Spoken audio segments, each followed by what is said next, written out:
And then my final simple strategy for getting more organized in your class is to set up a very easy to navigate LMS or learning management system. So whichever one you use at your school, make sure it's very easy for your students to navigate and find things. Make sure the home page is organized in a way that makes sense and that is intuitive for your students. Like the most important thing should be front and center, right in the front.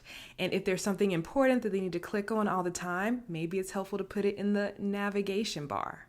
Also, using consistent language. So for example, in my calculus class, instead of calling my weekly formative assessments quizzes, I called them gateways, right? You need to get through this gateway so that you can keep going in the class, right?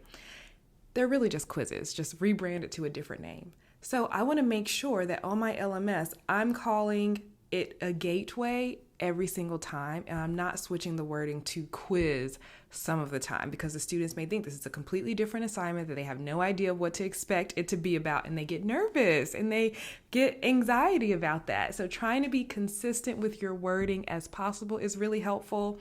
Setting up a folder or module system inside of your LMS is going to be really helpful for your students. So for example, I have a folder for all of the pre-class videos, and I break it down by Unit 1, Unit 2, Unit 3. So every test material has its own folder, right? Their written homework assignments, that's all in the same folder.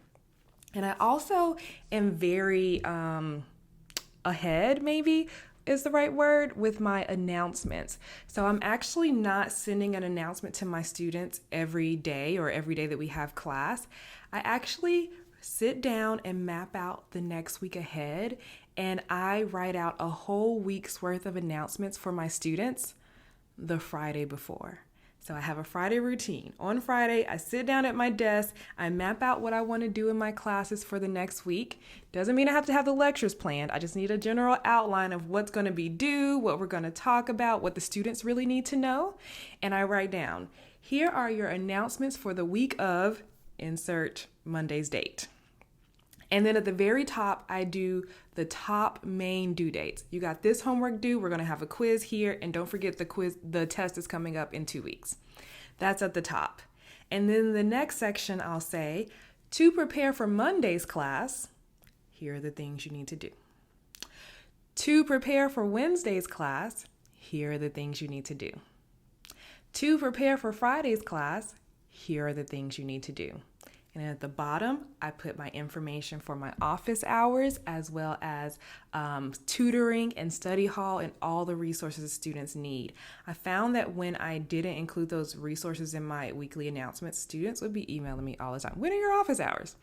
They're on the syllabus, but somehow they overlook it and they forget that tutoring exists. So I remind them every single week. And this seems like a lot on me. It's like I'm almost babying my students or holding their hands too much, but I teach a lot of introductory level classes. My students just turned 18. This is their first time away from home. This is their first time on a college campus. They are overwhelmed. It's like information overload.